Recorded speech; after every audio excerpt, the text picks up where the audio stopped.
এটা প্রত্যেক মুসলিমের দায়িত্ব। তার উচিত ইসলামের বাণী প্রচার করা, সত্য ও শান্তির ধর্ম, তাদের কাছে যারা এই ব্যাপারে সচেতন নয়। এটা আবশ্যিক, এটা ফরজ। অন্যদের প্রতি ইসলামের বাণী পৌঁছানোর বিভিন্ন রকম পদ্ধতি বা উপায় আছে। কিছু আছে কম ফলপ্রসূ, আর কিছু আছে বেশি ফলপ্রসূ। অধিকাংশ মুসলিম যে পদ্ধতি বেশি ব্যবহার করে তা হলো অমুসলিমদেরকে ইসলাম সম্পর্কে ভালো ভালো বিষয় বলা। এমনকি ওই অমুসলিম যদি স্বীকারও করে নেয় আপনার বলা ইসলামের ভালো দিকগুলোকে, তবু তার মনের গভীরে সে ভাববে, আচ্ছা তুমি তো সেই মুসলিম যে সন্ত্রাসী, আচ্ছা তুমি তো সেই মুসলিম যে মৌলবাদী, আচ্ছা তুমি তো সেই মুসলিম যে 4টা বিয়ে করো, আচ্ছা তোমরা তো সেই মানুষ যারা তরবারি দিয়ে ধর্ম প্রচার করো। এই কয়েকটা নেতিবাচক বিষয় তার মনের গভীর থেকে ইসলামের সৌন্দর্য গ্রহণ করতে তাকে বাধা দেবে। আমি যা করে থাকি, যখনই কোনো অমুসলিমের সাথে কথা বলি তাকে সরাসরি জিজ্ঞেস করি, আমি ইসলাম ধর্মে আপনি কি সমস্যা খুঁজে পান? আপনার সীমিত জ্ঞান দ্বারা, হোক ভুল বা সঠিক, ইসলামে আপনি কি সমস্যা খুঁজে পান? আর আমি আশ্বস্ত করি যে ইসলামের বিরুদ্ধে কথা বলতে পারেন, ইসলামের সমালোচনা করতে পারেন। আশ্বস্ত করে বলি যে কোনো প্রশ্ন করতে পারেন, ইসলামে আপনি কি সমস্যা খুঁজে পান। আর আশ্বস্ত করার পরে ওই অমুসলিম কমপক্ষে 3টা অথবা 4টা প্রশ্ন করতে পারে। আর যে অভিজ্ঞতা আমার আছে 1 দশকের বেশি সময়ের, আমি বুঝতে পেরেছি প্রায় 20টা খুবই কমন প্রশ্ন ওদের কাছে আছে যা একজন অমুসলিম করতে পারে। আর যখন সে 3টা বা 4টা প্রশ্ন জিজ্ঞেস করে, আপনা আপনি সে প্রশ্নগুলো ওই 20টা প্রশ্নের মধ্যেই পড়ে যায়। তাই মুসলিমরা যদি মুখস্থ করে এই 20টা সাধারণ প্রশ্নের উত্তর, মুখস্থ করে কোরআন এবং হাদিস থেকে ও অমুসলিমদের ধর্মগ্রন্থের উদ্ধৃতি এবং যুক্তি ও বিজ্ঞানের প্রমাণ সহ জেনে রাখেন, তখন আপনি ওই অমুসলিমকে যদি ইসলাম ধর্ম গ্রহণ করাতে নাও পারেন, আপনি কমপক্ষে ইসলামের বিরুদ্ধে ওই অমুসলিমের যে বিদ্বেষ আছে তা দূর করতে পারবেন। কিভাবে এই 20টা সাধারণ প্রশ্ন এসেছে একজন অমুসলিমের মনে, মিডিয়া কিভাবে ইসলামকে উপস্থাপন করে, মূলত তার উপরই এটা নির্ভর করে। আর বর্তমানে আমরা দেখি যে আন্তর্জাতিক প্রচার মাধ্যমে ইসলামের বিরুদ্ধে মারাত্মক প্রচারণা চলছে। আন্তর্জাতিক মিডিয়া ইসলামের বিরুদ্ধে মানুষের মাঝে ভুল ও মিথ্যা তথ্যের বিস্ফোরণ ঘটাচ্ছে। যখন আমরা পড়ি আন্তর্জাতিক সংবাদপত্র, আন্তর্জাতিক ম্যাগাজিন, শুনি আন্তর্জাতিক রেডিও সম্প্রচার, অথবা দেখি আন্তর্জাতিক স্যাটেলাইট চ্যানেল, আমরা দেখি যে তারা ইসলাম সম্পর্কে ভুল ও মিথ্যা তথ্য দিয়ে যাচ্ছে। এটা প্রত্যেক মুসলিমের দায়িত্ব যে আমরা এইসব ভুল ধারণা দূর করে দেব। মিডিয়ায় ইসলামকে উপস্থাপনের উপর ভিত্তি করে এই 20টা প্রশ্নের সমষ্টি পরিবর্তিত হবে। কয়েক দশক আগে এই 20টা প্রশ্নের সমষ্টি ভিন্ন রকম ছিল, হয়তোবা কয়েক দশক পরে এটাও পরিবর্তিত হয়ে যাবে। মিডিয়া কিভাবে ইসলামকে উপস্থাপন করছে তার উপর ভিত্তি করে এই 20টা প্রশ্নের সমষ্টি পরিবর্তিত হতে থাকে। আর আলহামদুলিল্লাহ, আমি ভ্রমণ করেছি বিশ্বের বিভিন্ন প্রান্তে, হোক তা USA, Canada, UK, Singapore, Malaysia, Saudi আরব, ভারত। এই 20টা প্রশ্ন একই রকম, হয়তো 1টা বা 2টো অতিরিক্ত প্রশ্ন থাকতে পারে এলাকার পারিপার্শ্বিকতার উপর ভিত্তি করে, কিন্তু বাকি 20টা প্রশ্ন একই রকম।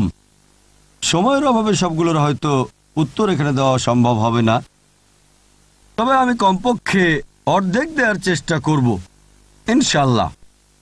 যা হোক, ওয়েবসাইটে দেখতে পারেন www.irf.net। আমি একটা বই লিখেছি, অমুসলিমদের জিজ্ঞাসিত সাধারণ প্রশ্নের উত্তর। বর্তমানে অমুসলিমদের জিজ্ঞাসিত ইসলাম সম্পর্কে সবচেয়ে বড় ভুল ধারণা, বিশেষ করে 9/11-এর পরে, যে মুসলিমরা হচ্ছে মৌলবাদী, চরমপন্থী, তারা সন্ত্রাসী। আমার মূল বইয়ে যেটা আমি 9/11-এর আগে লিখেছি, এটা 4 ও 5 নম্বরে ছিল, কিন্তু এখন এটা তালিকার শীর্ষে। মুসলিমদের মৌলবাদী বলা হয় আসলে এই মৌলবাদী শব্দটার অর্থ কি? আবিধানিক অর্থে মৌলবাদী হলো সেই ব্যক্তি যে একটা নির্দিষ্ট বিষয় অথবা ক্ষেত্রের মূল নীতিকে কঠোরভাবে অনুসরণ করে। যেমন ধরেন, যদি কোনো গণিতবিদ ভালো গণিতবিদ হতে চান তাহলে তাকে জানতে হবে, বুঝতে হবে এবং অনুশীলন করতে হবে গণিতের মূল সূত্রের। যদি না গণিতের ক্ষেত্রে তিনি মৌলবাদী হন, ভালো গণিতবিদ হতে পারবেন না।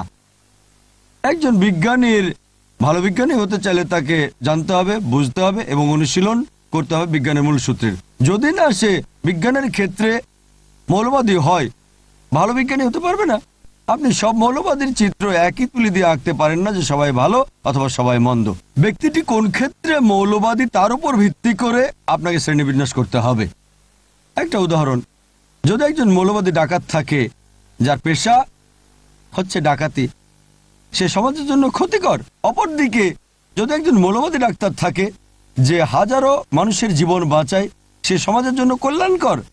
আপনি সব মৌলবাদীর চিত্র একই তুলি দিয়ে আঁকতে পারেন না যে সবাই ভালো অথবা সবাই মন্দ। ব্যক্তিটি কোন ক্ষেত্রে মৌলবাদী তার উপর ভিত্তি করে আপনাকে শ্রেণীবিন্যাস করতে হবে। আমার ব্যাপারটা হচ্ছে, মৌলবাদী মুসলিম হিসেবে আমি গর্ববোধ করি, কারণ আমি জানি, অনুসরণ করি এবং চেষ্টা করি ইসলামের মূল নীতিগুলো মেনে চলতে। আর আমি জানি যে ইসলামে এমন কোনো মূলনীতি নেই যা বিশ্ব মানবতার বিরুদ্ধে। হয়তো ইসলামের কিছু মূলনীতি থাকতে পারে যা কোনো অমুসলিমের কাছে মানবতা বিরুদ্ধ মনে হতে পারে, কিন্তু আমরা যখন তাদের কাছে পটভূমি ব্যাখ্যা করি যে ইসলামে কেন এইসব মূলনীতি আছে, কারণ এবং এর পেছনের যুক্তি আর পরিসংখ্যান দেখায়, এমন কোনো মানুষ নেই যে নিরপেক্ষ যে ইসলামের মাত্র একটা মূলনীতি দেখাতে পারে যা মানবতা বিরুদ্ধ। এ কারণে আমি বলি আমি গর্বিত একজন মৌলবাদী মুসলিম হতে পেরে। যদি ওয়েবস্টার ডিকশনারি পড়েন, এটা বলে মৌলবাদ শব্দটা প্রথম ব্যবহৃত হয়েছিল বিংশ শতাব্দীর গোড়ার দিকের প্রোটেস্ট্যান্ট খ্রিস্টানদের একটা দলকে বোঝাতে।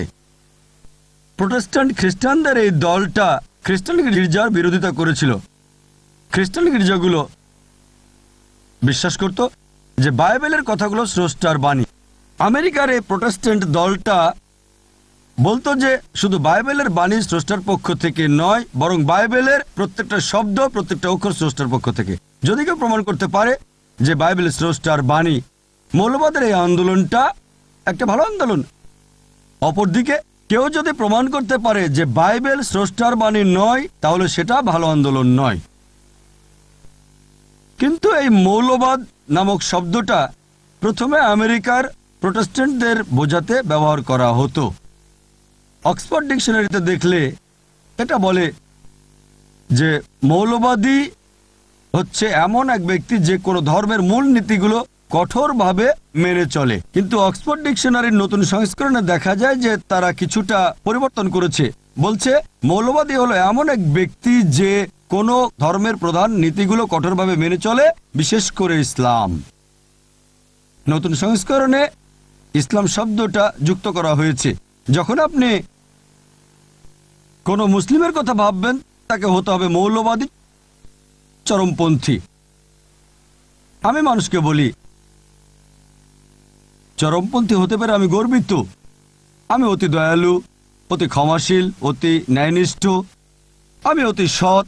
সমস্যা কোথায়? আমি অতি দয়ালু, অতি সৎ হলে, ন্যায়নিষ্ঠ হলে চরমপন্থী মুসলিম।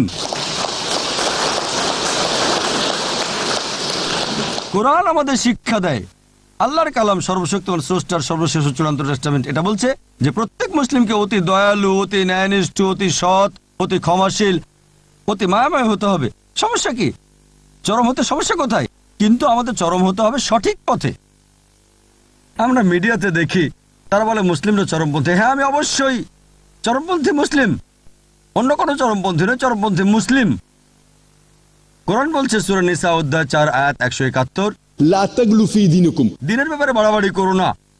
বাড়াবাড়ি করা সেটা ভুল, কিন্তু সঠিক পথে যদি চরমপন্থী হওয়া যায় সেটা মানবতার কল্যাণের জন্যই। আমাদের হওয়া উচিত নয় চরম নির্দয়, চরম অন্যায়কারী, চরম অসৎ, চরম নিষ্ঠুর। চরমপন্থী হতে হবে সঠিক পথে। বর্তমানে মুসলিমদের সমস্যাটা হচ্ছে যেহেতু মিডিয়া আক্রমণ করছে, আমরা কুণ্ঠিত হয়ে যাই। জানেন আমি মৌলবাদী নই, আমি চরমপন্থী নই, এমন আত্মরক্ষা করছি কেন? কেন আত্মরক্ষা করছি? বিশেষ করে 9/11-এর পরে দেখা যায় অনেক মুসলিমই আচরণ পরিবর্তন করেছে, বেশ কুণ্ঠাবোধ করে। কেন? আমাদের সাথে দিনুল হক আছে, সত্যের ধর্ম, যা সকলের শান্তির ধর্ম। মুসলিমদের সন্ত্রাসী বলা হয়। সন্ত্রাসী শব্দটার অর্থ কি? আবিধানিক অর্থে সন্ত্রাসী হচ্ছে যে ব্যক্তি আতঙ্ক সৃষ্টি করে। যখনই কোনো ডাকাত একজন পুলিশকে দেখে সে আতঙ্কিত হয়ে যায়, তাই একজন পুলিশ ডাকাতের জন্য সন্ত্রাসী। এই দৃষ্টিতে প্রত্যেক মুসলিমকেই সন্ত্রাসী হতে হবে। যখনই কোনো ডাকাত একজন মুসলিমকে দেখবে আতঙ্কিত হয়ে যাবে। কোনো ধর্ষক একজন মুসলিমকে দেখলে আতঙ্কিত হবে। যখনই সমাজবিরোধী দুষ্কৃতিকারীরা মুসলিমকে দেখবে আতঙ্কিত হয়ে পড়বে। মুসলিমদের উচিত সমাজবিরোধী দুষ্কৃতিকারীকে আতঙ্কিত করা। আর এটাই আল্লাহ পবিত্র কোরআনে বলেছেন সূরা আনফাল অধ্যায় 8 আয়াত নাম্বার 60, যারা সত্যকে করে প্রত্যাখ্যান তাদের আতঙ্কিত করো, সমাজবিরোধীরা। আর এই শব্দটা আমি আমার নিজের থেকে ব্যবহার করছি না। বোম্বেতে কয়েক বছর আগে একটা কাগজে শিরোনাম হয়েছিল এটা। একজন ইন্সপেক্টর ছিল, নাম ইন্সপেক্টর আংরে। খবরটা ছিল ইন্সপেক্টর আংরে দুষ্কৃতিকারীদের আতঙ্কিত করে তুলেছে। আর এটাই হচ্ছে ভাষা প্রত্যেকটা দেশের। তবে আমি জানি সন্ত্রাসী শব্দটা বিশেষ করে ব্যবহৃত হয় এমন লোকের জন্য যে সাধারণ মানুষকে আতঙ্কিত করে তোলে, যে সাধারণ মানুষদের উপর অত্যাচার করে। এই দৃষ্টিতে কোনো মুসলিমেরই কোনো মানুষকে আতঙ্কিত করা উচিত নয়, হোক মুসলিম বা অমুসলিম। কোনো মানুষকে আতঙ্কিত করা ইসলামে বৈধ নয়। অধিকাংশ সময় দুটি ভিন্ন লেভেল দেওয়া হয় একই ব্যক্তিকে একই কাজের জন্য। যেমন ধরেন ভারত, যে দেশ থেকে আমি এসেছি, 60 বা 70 বছর আগের কথা, ব্রিটিশ সরকার ভারত শাসন করত। ব্রিটিশ সরকার, অনেক ভারতীয়রা স্বাধীনতার জন্য যুদ্ধ করেছিল। সেই সময় এই লোকগুলোকে ব্রিটিশ সরকার সন্ত্রাসী বলেছিল, কিন্তু সাধারণ ভারতীয়রা তাদের বলি মুক্তিযোদ্ধা, দেশপ্রেমিক।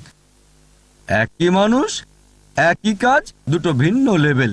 যদি আপনারা ব্রিটিশ সরকারের সাথে একমত হন যে ভারত শাসন করার অধিকার তাদের আছে, তাহলে এই লোকগুলোকে বলবেন সন্ত্রাসী। কিন্তু সাধারণ ভারতীয়দের সাথে একমত হলে যে ব্রিটিশরা ভারতে এসেছিল ব্যবসা করার জন্য, আমাদের শাসন করার কোনো অধিকারই তাদের নেই, তাহলে এদের বলবেন মুক্তিযোদ্ধা, বলবেন দেশপ্রেমিক। একই ব্যক্তি, একই কাজ, কিন্তু দুটো ভিন্ন লেভেল। আর এরকম উদাহরণ আপনি মানুষের ইতিহাস থেকে অনেক দিতে পারেন। যেমন আমেরিকার বিপ্লব সম্পর্কে আপনারা জানেন, 18 শতকে ঘটেছিল। 1775 সালে তারা স্বাধীন হয়। বেঞ্জামিন ফ্রাঙ্কলিন ও জর্জ ওয়াশিংটন ব্রিটিশ সরকার দ্বারা সন্ত্রাসী আখ্যায়িত হয়েছিল, কিন্তু এই দুই ব্যক্তি, বেঞ্জামিন ফ্রাঙ্কলিন ও জর্জ ওয়াশিংটনকে সাধারণ মার্কিনীরা বলেছিল বীর, মুক্তিযোদ্ধা, দেশপ্রেমিক। একই ব্যক্তি, একই কাজ, কিন্তু দুটো ভিন্ন লেভেল। পরবর্তীতে এই প্রধান সন্ত্রাসী জর্জ ওয়াশিংটন আমেরিকার প্রেসিডেন্ট হলেন। ভেবে দেখেন, একজন সন্ত্রাসী পরিণত হলেন বর্তমান বিশ্বের অন্যতম এক দেশের প্রেসিডেন্ট, আমেরিকার। তিনি স্থাপন করলেন এক দৃষ্টান্ত। পরবর্তীতে সকল প্রেসিডেন্টের জন্য, বর্তমানের জর্জ বুশের জন্য, তাদের হিরোকে জর্জ ওয়াশিংটন। এদেশের সরকার তাকে বলেছিল সন্ত্রাসী। সব প্রেসিডেন্টই জর্জ ওয়াশিংটনকে অনুসরণ করে, যে ছিল একজন সন্ত্রাসী। আর বর্তমানে আমরা দেখছি এই দুই দেশ খুবই ঘনিষ্ঠ বন্ধু। চিন্তা করেন, এজন্য কোনো ব্যক্তিকে কোনো লেভেল দেওয়ার আগে প্রথমে খুঁজে বের করতে হবে কোন কারণে, কোন উদ্দেশ্যে লোকটা সংগ্রাম করছে। নেলসন ম্যান্ডেলার উদাহরণ দেই। দক্ষিণ আফ্রিকা স্বাধীন হওয়ার আগে বর্ণবৈষম্যের সরকার ছিল সেখানে। তারা ম্যান্ডেলাকে সন্ত্রাসী বলেছিল, গ্রেপ্তার করেছিল, কারারুদ্ধ করে রবেন দ্বীপে 25 বছরের বেশি রেখেছিল। পরবর্তীতে মুক্ত করে দেওয়া হয় এবং নতুন দক্ষিণ আফ্রিকার প্রেসিডেন্ট হলেন। শান্তিতে নোবেল পুরস্কারও তিনি পেলেন। দেখেন, একজন সন্ত্রাসী শান্তিতে নোবেল পুরস্কার পাচ্ছেন। সেজন্য কোনো কিছুর সাথে একমত হতে হলে প্রথমে সেটা পরীক্ষা করতে হবে। যেমন কোরআনে আল্লাহ বলেন সূরা হুজুরাত অধ্যায় 49 আয়াত 6, যখনই তোমরা কোনো খবর পাও অন্যকে বলার আগে সেটা পরীক্ষা করো। তথ্যটা পরীক্ষা করেন, কেন লোকটাকে এমন বলা হচ্ছে, এটা কি সত্য, এটা কি সঠিক? সঠিক হতে পারে, আবার নাও হতে পারে। আমি বলছি না যাদের সন্ত্রাসী বলা হয় তারা সবাই ভালো মানুষ, ভালো হতেও পারে, খারাপ হতে পারে। তারা আসলে সন্ত্রাসী যারা নিরপরাধ মানুষকে আতঙ্কিত করেছে। কিন্তু কোনো তথ্যের সাথে একমত হওয়ার আগে প্রথমে পরীক্ষা করতে হবে তথ্যটা সঠিক নাকি বেঠিক। আর এটা প্রত্যেক মানুষের দায়িত্ব, হোক মুসলিম বা অমুসলিম।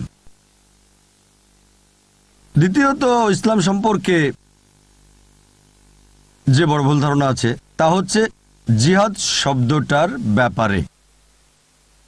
এটা শুধু অমুসলিমদের মধ্যেই নয়, এমনকি এই ধারণাটা রয়েছে মুসলিমদের মধ্যেও। মুসলিম অমুসলিম উভয়ই মনে করে যে কোনো যুদ্ধ যে কোনো কারণে যে কোনো মুসলিম করলে, হোক তা ব্যক্তিগত স্বার্থ, হোক সম্পত্তির জন্য, অথবা হোক এলাকার জন্য, অথবা ভাষার জন্য, তাকে বলা হয় জিহাদ। যে কোনো যুদ্ধ যে কোনো কারণে যে কোনো মুসলিম করলে, হোক ব্যক্তিগত স্বার্থ, সম্পত্তি, সুনাম, এলাকা, সেটা আসলে জিহাদ না। জিহাদ এসেছে আরবি শব্দ জাহাদা থেকে, যার মানে চেষ্টা করা, যার মানে সংগ্রাম করা। ইসলামের দৃষ্টিতে এর মানে চেষ্টা ও সংগ্রাম করা কারো নিজের মন্দ প্রবৃত্তির বিরুদ্ধে।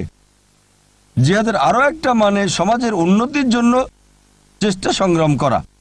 জিহাদের আরও মানে যুদ্ধক্ষেত্রে প্রতিরোধ করতে চেষ্টা ও সংগ্রাম করা। জিহাদ অত্যাচারের বিরুদ্ধে প্রতিরোধকেও বোঝায়। জিহাদের মূল অর্থ হচ্ছে চেষ্টা ও সংগ্রাম করা। যেমন ধরেন, যদি কোনো ছাত্র পরীক্ষায় পাশের জন্য চেষ্টা সংগ্রাম করে থাকে, আরবিতে আমরা বলি সে জিহাদ করছে।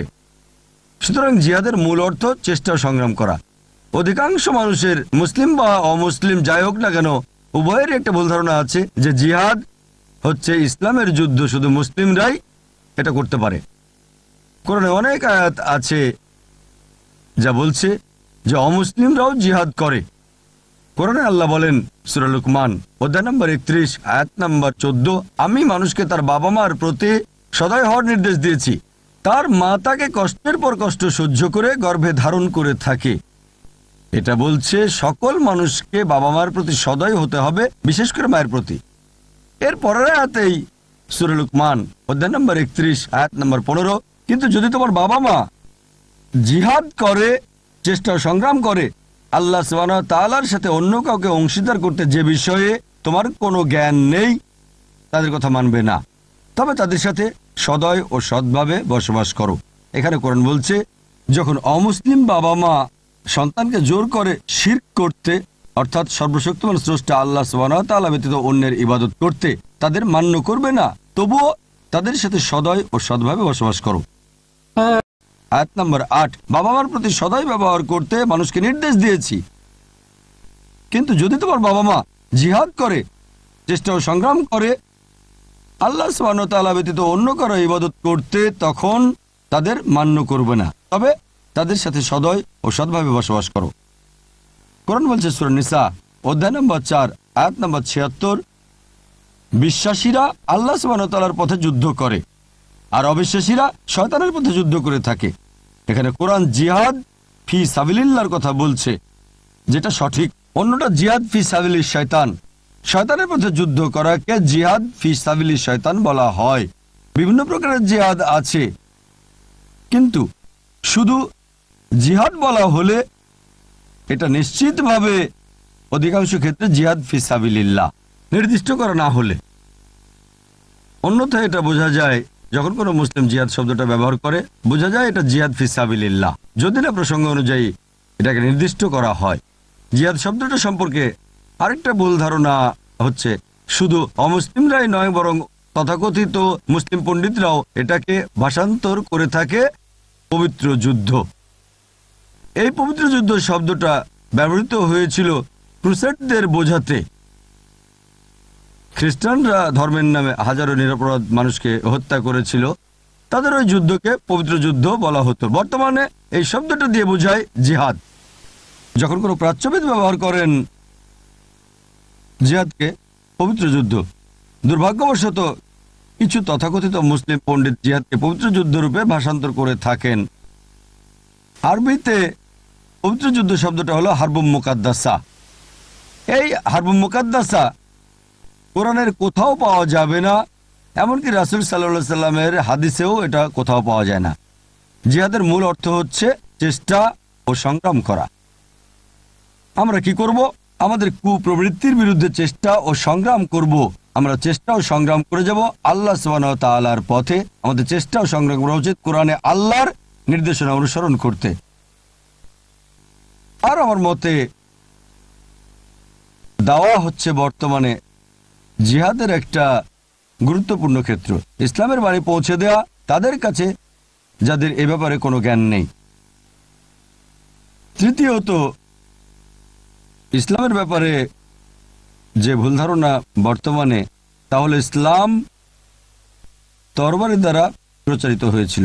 ইসলাম এসেছে আরবি শব্দ সালাম থেকে, যার অর্থ শান্তি। এটা আমরা আরবি শব্দ সিলম থেকেও উদ্ভূত, যার অর্থ নিজের ইচ্ছাকে আল্লাহর কাছে সমর্পণ করা। সংক্ষেপে ইসলাম মানে সর্বশক্তিমান স্রষ্টার কাছে নিজের ইচ্ছাকে সমর্পণ করে শান্তি অর্জন করা। ইসলাম তরবারির মাধ্যমে প্রচারিত হয়েছিল, এটাকে ভাষান্তর করলে তরবারি দ্বারা শান্তি প্রচার হয়েছিল। এটা বরং স্ববিরোধী হচ্ছে, তরবারি দ্বারা শান্তি প্রচারিত হয়েছিল। যদি ভালো করে দেখেন, বিশ্বের প্রত্যেকটা দেশেই পুলিশ বিভাগ আছে। এই পুলিশ মাঝে মধ্যে শক্তি প্রয়োগ করে থাকে সমাজ বিরোধী দুষ্কৃতিকারীদের বিরুদ্ধে দেশে শান্তি বজায় রাখার জন্য। এই পুলিশ বাহিনীর দায়িত্ব হচ্ছে সমাজবিরোধী দুষ্কৃতিকারীর বিরুদ্ধে শক্তি প্রয়োগ করা, দেশে যেন শান্তি বিরাজ করে। একইভাবে ইসলামও এটা শান্তির ধর্ম, এমন ধর্ম যা শান্তি প্রচার করে। কিন্তু সর্বশেষ উপায় হিসেবে যদি কোনো সমাজবিরোধী দুষ্কৃতিকারী থাকে যারা দেশে অরাজকতা করতে চেষ্টা করে, যদি দেশের ক্ষতি করতে চায়, তবে শান্তি বজায় রাখতে সর্বশেষ উপায় হিসেবে শক্তি প্রয়োগ করা যেতে পারে। আর তরবারি দ্বারা ইসলাম প্রচারিত হয়েছিল, এই অভিযোগের উত্তরটা ডি লেসি ওলেরি নামে একজন বিখ্যাত ঐতিহাসিক খুব সুন্দরভাবে দিয়েছেন। তার বইয়ে ইসলাম এট দ্য ক্রস রোড 8ম পৃষ্ঠায় তিনি লিখেছেন, ইতিহাসে এটা প্রমাণ করে যে উগ্র মুসলিমরা সমগ্র বিশ্বব্যাপী তরবারির জোরে ইসলাম চাপিয়ে দিয়েছে। এটা অন্যতম একটা আষাঢ়ে গল্প, উদ্ভট ও অবাস্তব কাহিনী, যা বিশ্বাসযোগ্য নয়। উগ্র মুসলিমরা সমগ্র বিশ্বব্যাপী তরবারির জোরে ইসলাম প্রচার করেছে। এটা একটা আষাঢ়ে গল্প, উদ্ভট ও অবাস্তব কাহিনী, যা ঐতিহাসিকরা বারবার বলেছেন। আমরা মুসলিমরা স্পেনকে 800 বছর শাসন করেছি। পরবর্তীতে ক্রুসেডরা এসে মুসলিমদের তাড়িয়ে দেয়। একজন মুসলিমও ছিল না যে প্রকাশ্যে আজান দিতে পারত। আর আমরা মুসলিমরাই আরব ভূমিকে শাসন করছি 1400 বছর ধরে। ব্রিটিশরা কয়েক বছর ছিল, কয়েক বছর ফরাসিরাও ছিল। সর্বোপরি আমরাই এখন পর্যন্ত আরব ভূমির প্রধান হয়ে গত 1400 বছর শাসন করছি। এমনকি আজও আরবে 14 মিলিয়নের বেশি আরব আছে যারা কপ্টিক খ্রিস্টান। কপ্টিক খ্রিস্টান মানে বংশ পরম্পরায় খ্রিস্টান। আর এই 14 মিলিয়ন আরব কপ্টিক খ্রিস্টান, তারাই শাহাদা দিচ্ছে, সাক্ষ্য দিচ্ছে যে ইসলাম তরবারি দ্বারা প্রচারিত হয়নি। আমরা মুসলিমরা ভারত শাসন করেছে 1000 বছরেরও বেশি। আর বর্তমানে 80 ভাগের বেশি ভারতীয়রা হচ্ছে অমুসলিম। ভারতের এই 80 ভাগের বেশি অমুসলিম শাহাদা দিচ্ছে ইসলাম তরবারি দ্বারা প্রচারিত হয়নি। যদি চাইতাম তাহলে প্রত্যেক অমুসলিমকে তরবারির জোরে ইসলাম গ্রহণ করতে বাধ্য করা যেত, তা আমরা করিনি। ইসলাম এটা করার অনুমতি দেয় না। এই 80 ভাগের উপরে ভারতের 80 মিলিয়ন অমুসলিম, তারা সাক্ষ্য দিচ্ছে, শাহাদা দিচ্ছে যে ইসলাম তরবারি দ্বারা প্রচারিত হয়নি। বর্তমানে যে দেশে সবচেয়ে বেশি মুসলিম আছে সেটা ইন্দোনেশিয়া। 200 মিলিয়নেরও বেশি মুসলিম। কোন মুসলিম আর্মি ইন্দোনেশিয়ায় গিয়েছিল? মালয়েশিয়ায় গিয়েছিল, যেখানে 50 ভাগেরও বেশি মুসলিম আছে। আফ্রিকার পূর্ব উপকূলে কোন মুসলিম আর্মি গিয়েছিল? কোন তরবারি? এটা বুদ্ধির তরবারি। থমাস কার্লাইল, বিখ্যাত ঐতিহাসিক, তার বই হিরোজ অ্যান্ড হিরো ওয়ারশিপে লিখেছেন, তার মতে নবী মুহাম্মদ সাল্লাল্লাহু আলাইহি সাল্লাম ছিলেন 1 নম্বর। তাই তরবারি পেতে হবে। সেই তরবারি পাবেন কোথায়? প্রথমে প্রত্যেক মতাদর্শ একজন ব্যক্তির মাথায় আসে, আর যদি শুধু একজনও তা বিশ্বাস করে তবে সে তরবারি নিয়ে প্রচার করা আপনি শুরু করে দেন। প্রথমে তরবারি খুঁজতে হবে।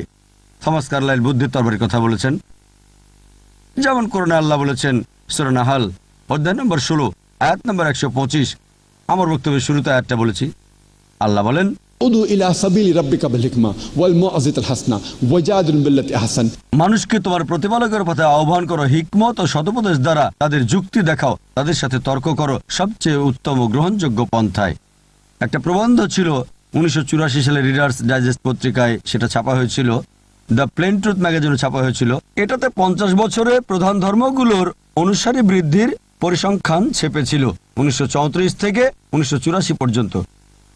আর সবচেয়ে বেশি বৃদ্ধি পেয়েছিল ইসলামের অনুসারী 235%, খ্রিস্টান ধর্ম মাত্র 47%। একটা প্রশ্ন করছি, 1934 সাল থেকে 1984 এই দীর্ঘ 50 বছরের মধ্যে কোন যুদ্ধ হয়েছিল যা অমুসলিমদেরকে ইসলাম গ্রহণে বাধ্য করেছে? কোন যুদ্ধ? বর্তমানে আমেরিকায় দ্রুত প্রসার লাভকারী ধর্ম হচ্ছে ইসলাম, ইউরোপে দ্রুত প্রসার লাভকারী ধর্ম হচ্ছে ইসলাম। আমি জিজ্ঞেস করছি, কে এইসব মার্কিনীদের তরবারির জোরে ইসলাম গ্রহণে বাধ্য করছে? কে ইউরোপিয়ানদের, ব্রিটিশদের তরবারির জোরে ইসলাম গ্রহণে বাধ্য করছে? আমরা জানি মিডিয়া সবসময় বলে যে ইসলাম নারীদের অবমূল্যায়ন করে। এটা কি জানেন? ইসলাম গ্রহণকারী মানুষদের মধ্যে হোক আমেরিকায় বা ইউরোপে অথবা বিশ্বের যে কোনো প্রান্তে 2/3 নারী। ইসলাম যদি নারীদের অবমূল্যায়ন করে তাহলে মার্কিন নারীরা কেন ইসলাম গ্রহণ করবে? ইউরোপীয় নারীরা কেন ইসলাম গ্রহণ করবে? কারণ তারা জানে যে ইসলামে আছে মানবতার সমস্যার সমাধান। আর মিডিয়া যাই করুক, আমি কোরআনের আয়াতে বিশ্বাস করি যেখানে আল্লাহ বলেন সূরা ইমরান অধ্যায় নম্বর 3 আয়াত নম্বর 54, মাকরু মাকরাল্লাহ ওয়াল্লাহু খায়রুল মাকিরিন। তারা চক্রান্ত করেছিল, আল্লাহ কৌশল করেছিলেন, নিশ্চয়ই আল্লাহ কৌশলীদের শ্রেষ্ঠ। সালমান রুশদি, সে এই দেশের নাগরিক, জন্ম আমার শহরে বোম্বেতে, পরে এই দেশের নাগরিক। ইসলামের বিরুদ্ধে সে লিখেছিল স্যাটানিক ভার্সেস, আমাদের নবীজির বিরুদ্ধে। কর্মটা খারাপ, প্রতিবাদ করতে হবে। ফলাফল স্যাটানিক ভার্সেস কি তা অনেক অমুসলিমই জানতে চেয়েছে। তারা কোরআন পড়েছে এবং তাদের অনেকে ইসলাম গ্রহণ করেছে। উদ্দেশ্য ছিল খারাপ, কর্মটা ছিল খারাপ, কিন্তু ফলাফল ওয়াল্লাহু খায়রুল মাকিরিন, আল্লাহ কৌশলদের শ্রেষ্ঠ।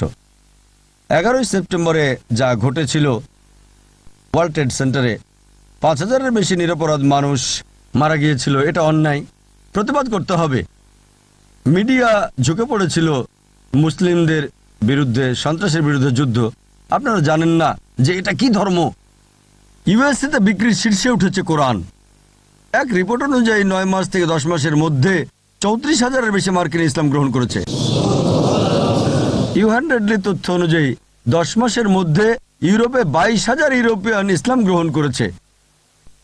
সাধারণত এটা উল্টো হওয়ার কথা ছিল, দাওয়া কমে যেত।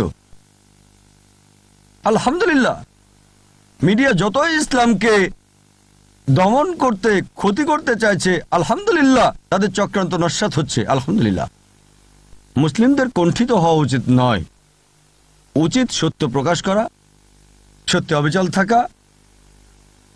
আমাদের উচিত শান্তির ধর্ম প্রচার করা। আল্লাহ প্রতিজ্ঞা করেছেন সব মিলিয়ে 3টারও বেশি জায়গায়। আল্লাহ বলেন সূরা সাফ অধ্যায় 61 আয়াত নম্বর 9, সূরা তাওবা অধ্যায় 9 আয়াত নম্বর 33, হুয়াল্লাযী আরসালা রাসূলাহু বিল হুদা ওয়াদ-দীনিল হক লিইয়ুযহিরাহু আলা দীনি কুল্লি ওয়ালাউ কারিহাল মুশরিকুন। আল্লাহ তার রাসূলকে পাঠিয়েছেন হেদায়াত ও সত্য ধর্ম সহকারে, যাতে করে সকল ধর্মের উপরে এটা বিজয়ী হয়, সকল মতবাদের উপরে, সকল জীবন বিধানের উপরে, যদিও মুশরিকরা তা অপছন্দ করে। আল্লাহ এটা আবারও বলেছেন সূরা ফাতাহ অধ্যায় নম্বর 48 আয়াত নম্বর 28, হুয়াল্লাযী আরসালা রাসূলাহু বিল হুদা ওয়াদ-দীনিল হক লিইয়ুযহিরাহু আলা দীনি কুল্লি ওয়া কাফা বিল্লাহি শাহিদা। আল্লাহ তার রাসূলকে পাঠিয়েছেন হিদায়াত ও সত্য ধর্ম সহকারে, যাতে করে সকল ধর্মের উপরে এটা বিজয়ী হতে পারে, সকল মতবাদের উপরে। আল্লাহ নিজেই তা যথেষ্ট। দিনকে বিজয়ী করতে আল্লাহর আপনাকে আমাকে দরকার নেই, আমরা তো আগাছা মাত্র। আল্লাহর আপনাকে আমাকে কোনো দরকার নেই, আল্লাহ নিজে যথেষ্ট। আমাদেরকে আল্লাহর কোনো দরকার নেই। তার রাসূলের রেখে যাওয়া কাজ করতে আল্লাহ শুধু আমাদের সুযোগ দিয়েছেন। আপনারা কি মনে করেন যদি ইসলামের কথা না বলেন তাহলে ইসলাম প্রচার হবে না? যদি মনে করেন ইসলাম প্রচার হচ্ছে কারণ আমরা দাওয়া দিচ্ছি, এজন্য আমরা মুসলিমরা দায়িত্ব পালন করছি না। যা কিছু হচ্ছে আল্লাহ করছে।